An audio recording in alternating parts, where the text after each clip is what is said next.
Hello students, आज मैं आपके साथ डिस्कस करने जा रही हूँ आपके एग्ज़ाम के पॉइंट ऑफ व्यू से एक इम्पॉर्टेंट टॉपिक जो कि एग्ज़ाम में बहुत ज़्यादा एक्सपेक्टेड है। ये कभी कभी लॉन्ग क्वेश्चंस में पूछ लिया जाता है, कभी शॉर्ट नोट्स में भी पूछ लिया जाता है, तो ये बहुत ही इम्पॉर्टेंट है। ये है authorised version of the Bible.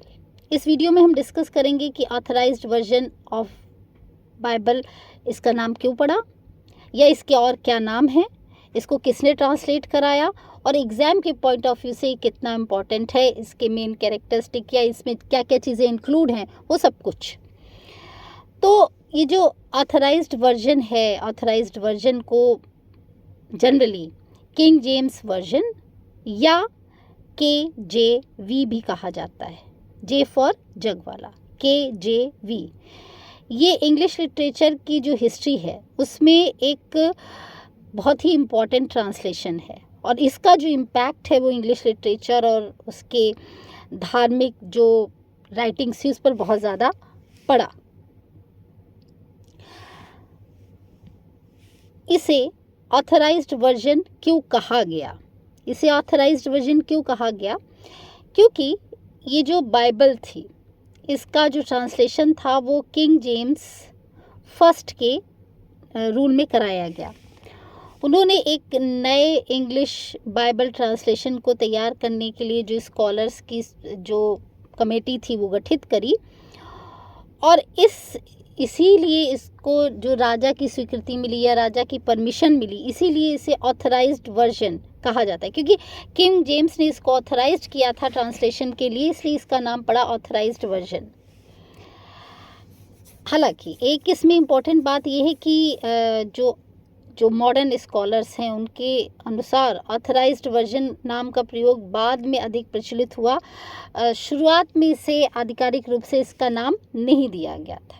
अब बात करते हैं कि किंग जेम्स फर्स्ट जिन्होंने इस बाइबल का ट्रांसलेशन कराया वो थे कौन?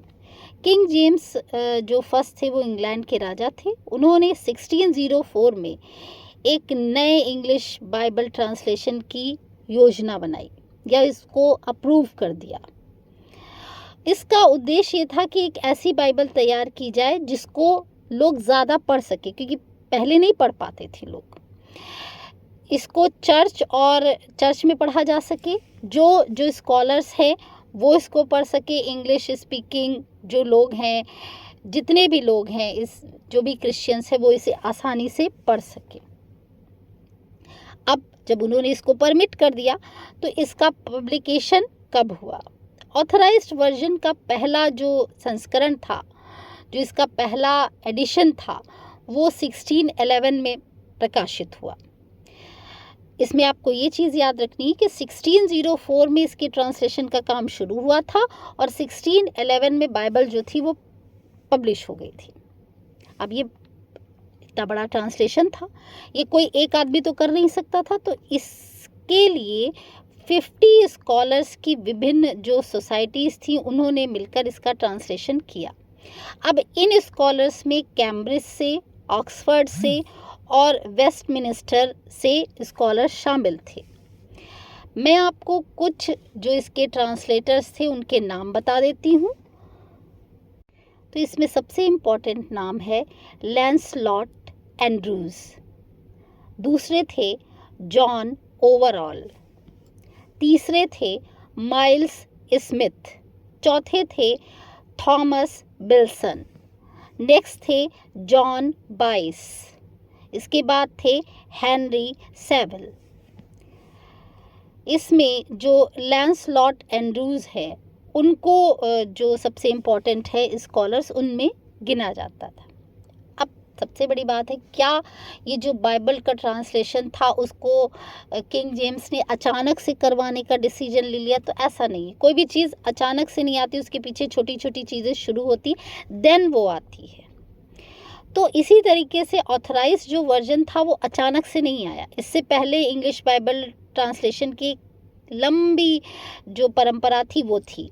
सबसे पहले विलियम टिंडेल, उनका जो काम था वो बहुत महत्वपूर्ण था। उनके इंग्लिश के न्यू टेस्टामेंट और बिब्लिकल ट्रांसलेशन के बाद इंग्लिश बाइबल ट्रांसलेशन बहुत ज़्यादा फ्लो में आ गए। उसके बाद कवरडेल बाइबल, ठीक है, फिर उसके बाद ग्रेट बाइबल, फिर जेनेवा बाइबल, फिर बिशप्स बाइबल, ये सब कुछ आया जिसने इस ऑथराइज्ड वर्जन ऑफ बाइबल को बहुत ज़्यादा प्रोत्साहित किया। अब ये जो किंग जेम्स के वर्जन के थे, इसके मुख्य सोर्सेस क्या थे? ट्रांसलेटर्स ने अलग अलग पुराने बिब्लिकल टेक्स्ट और पहले के इंग्लिश ट्रांसलेशंस का कोई स्टडी किया, विशेष रूप से हिब्रू जो कि ओल्ड टेस्टामेंट के लिए, ग्रीक न्यू टेस्टामेंट के लिए। साथ ही इससे पहले की इंग्लिश ट्रांसलेशन को भी बहुत इम्पोर्टेंस दी गई, उनसे भी बहुत ज़्यादा हेल्प मिली। बाइबल के दो मुख्य भाग थे, ओल्ड टेस्टामेंट और न्यू टेस्टामेंट। ओल्ड टेस्टामेंट, इसमें क्या था, ज्यूइश जो स्क्रिप्चर्स हैं उनसे संबंधित अनेक पुस्तकें शामिल थी। इनमें से कुछ प्रसिद्ध पुस्तकें थी जेनेसिस यानी उत्पत्ति कैसे हुई, एक्सोडस, फिर साम्स, फिर प्रोवर्ब्स, फिर जर्माया, ये सब कुछ था ओल्ड टेस्टामेंट में। आपको थोड़ा सा इसको समझने में प्रॉब्लम होगी क्योंकि ये जो ओल्ड टेस्टामेंट और न्यू टेस्टामेंट था वो ग्रीक और हिब्रू लैंग्वेज में था, जो कि जनरल लोगों के समझने में नहीं आती थी, इसीलिए इसको इंग्लिश में ट्रांसलेट कराया गया। अब बात करते हैं न्यू टेस्टामेंट में क्या था। इसमें द 4 गॉस्पेल्स थे। 4 गॉस्पेल्स कौन से थे? मैथ्यू, मार्क, ल्यूक और जॉन।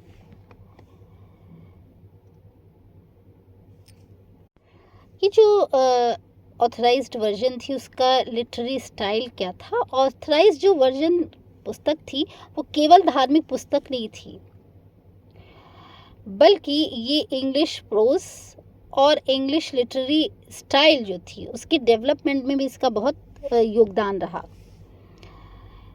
इसकी जो लैंग्वेज थी उसमें rhythm, repetition, metaphor, imagery, symbolism, इसका बहुत ज़्यादा प्रभाव दिखाई देता है। अब सबसे बड़ी बात यह है कि ये जो ऑथराइज्ड वर्जन था इसका इंग्लिश लिटरेचर पर क्या प्रभाव पड़ा? ऑथराइज्ड वर्जन का इंग्लिश लिटरेचर पर बहुत गहरा प्रभाव पड़ा। अनेक महान राइटर्स ने बाइबल की जो भाषा थी, इमेजरी और जो स्टोरीज थी उससे इंस्पिरेशन लिया और बहुत सारी अपनी पोएम्स लिखी, बहुत सारी स्टोरीज लिखी। जैसे सबसे बड़ा एग्जाम्पल है जॉन मिल्टन का पैराडाइज लॉस्ट। पैराडाइज लॉस्ट एक जॉन मिल्टन का इम्पोर्टेंट एपिक है। इसमें उन्होंने बिब्लिकल थीम्स को बहुत ज़्यादा इम्पोर्टेंस दी है। इसमें उन्होंने एडम और ईव का पूरा इंस्टांस बताया है, कैसे एडम और ईव को हुआ, फिर कैसे सैटर्न उनके पास आया, कैसे उनको हेवन को छोड़ना पड़ा, ये सारी चीज़ें इसमें इंक्लूडेड है। तो अगर ये जो बाइबल थी अगर इंग्लिश में ट्रांसलेट ना होती तो ये राइटर भी शायद इंस्पायर ना होते। उसके बाद आते हैं विलियम शेक्सपियर। उनके वर्क्स में बिब्लिकल लैंग्वेज और रेफरेंसेस मिलते हैं बहुत ज़्यादा। नेक्स्ट राइटर हैं जॉन बनियन। उनकी द पिलग्रिम्स प्रोग्रेस पर भी बाइबल का बहुत ज़्यादा प्रभाव दिखता है। विलियम ब्लेक, उनकी पोइट्री में जो बिब्लिकल सिंबॉलिज्म है वो बहुत इम्पोर्टेंस रखता है। टी.एस. एलियट के भी वर्क्स में बिब्लिकल रेफरेंसेस मिलते हैं। अब फेमस बिब्लिकल एक्सप्रेशंस क्या हैं? ऑथराइज्ड वर्जन ने इंग्लिश लैंग्वेज में अनेक जो फेमस एक्सप्रेशन थे उनको लोकप्रिय बना दिया। जैसे the salt of the earth, इसका जो इम्पोर्टेंट है अर्थ है वो ये है कि बहुत महत्वपूर्ण लोग या बहुत अच्छे लोग। ये जो उसमें था expression the salt of the earth, उसका मतलब ये था कि बहुत महत्वपूर्ण लोग। दूसरा इम्पॉर्टेंट एक्सप्रेशन था the writing on the wall, यानी आने वाले संकट का संकेत। तीसरा इम्पॉर्टेंट जो एक्सप्रेशन है वो है a house divided against itself, यानी आपसी विभाजन से कोई समूह कमज़ोर हो जाता है, यानी अगर आपके बीच में फूट है तो वो समूह कमज़ोर हो जाएगा। अब ये जो ऑथराइज्ड वर्जन था इसका लिटरेरी इम्पोर्टेंस क्या था। इंग्लिश लिटरेचर में जो ऑथराइज्ड वर्जन है वो इसलिए अधिक महत्वपूर्ण है क्योंकि इसने इंग्लिश राइटर्स को क्या दिया, वोकैबुलरी दी, शब्दावली दी, रिदम दिया, इमेजरी दी, सिंबॉलिज्म दिया और नरेटिव स्टाइल दी। इसने इंग्लिश प्रोज की जो स्टाइल थी उसको भी बहुत प्रभावित किया। अब बात करते हैं कि ये जो किंग जेम्स की जो बाइबल थी वो 1611 में पब्लिश हुई, जबकि शेक्सपियर के कई सारे वर्क्स इससे पहले ही आ चुके थे। मतलब ये मैं बात कर रही हूँ शेक्सपियर और ऑथराइज्ड वर्जन की। इसलिए शेक्सपियर की पूरी बिब्लिकल इन्फ्लुएंस को केवल 1611 से जोड़ना सही नहीं होगा। शेक्सपियर पर जो अर्लियर इंग्लिश बाइबल ट्रांसलेशन है उनका भी बहुत प्रभाव पड़ता है। यानी शेक्सपियर ने इस ट्रांसलेशन के पहले ही लिखना शुरू कर दिया था, तो उनके ऊपर इन बाकी जो भी बाइबल्स थी उनका भी प्रभाव देखने को मिलता है। अगर आपको जो ऑथराइज्ड वर्जन ऑफ बाइबल है उसको याद करना है, उसकी जो कैरेक्टरिस्टिक्स हैं वो याद करनी है, तो उसकी एक बहुत शॉर्ट ट्रिक है। आप ABCD और E ये 5 शब्द लीजिए। A से हो जाएगा एक्यूरेसी, B से हो जाएगा ब्यूटी ऑफ लैंग्वेज, C से हो जाएगा केडेंस, केडेंस माने जो उसमें लय होती है, रिदम होती है, D से हो जाएगा डिग्निटी यानी गरिमा, और E से हो जाएगा एलोक्वेंस। जो आपको इम्पॉर्टेंट चीज़ें बिल्कुल माइंड में रख लेनी है कि इस जो ऑथराइज्ड वर्जन है इसका ट्रांसलेशन किसने करने का ऑर्डर दिया, किंग जेम्स ने। इसका शॉर्ट फॉर्म क्या है, KJV। राजा आपको याद रहेंगे जेम्स फर्स्ट। ट्रांसलेशन का काम कब शुरू हुआ, 1604 में। ये पब्लिश कब हुआ, 1611 में। ओल्ड टेस्टामेंट का मुख्य सोर्स क्या था, जो मेन सोर्स था वो था हिब्रू, और न्यू टेस्टामेंट का था ग्रीक। जो इससे पहले की इंग्लिश बाइबल थी वो थी बिशप्स बाइबल। इसके जो मुख्य ट्रांसलेटर थे वो आपको याद रखने हैं। इसके मुख्य ट्रांसलेटर आपको याद रखने हैं लैंसलॉट एंड्रूज।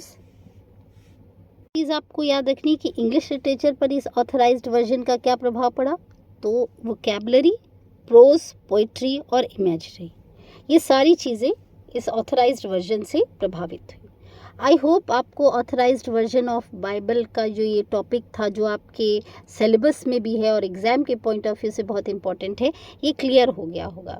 अगर आपको किसी और टॉपिक पर हेल्प चाहिए हो या आप चाहते हैं कि मैं किसी और टॉपिक पर वीडियो बनाऊं, तो प्लीज़ मुझे कमेंट करके बताइएगा। मैं उस पर वीडियो बनाने की पूरी कोशिश करूँगी। Thank you.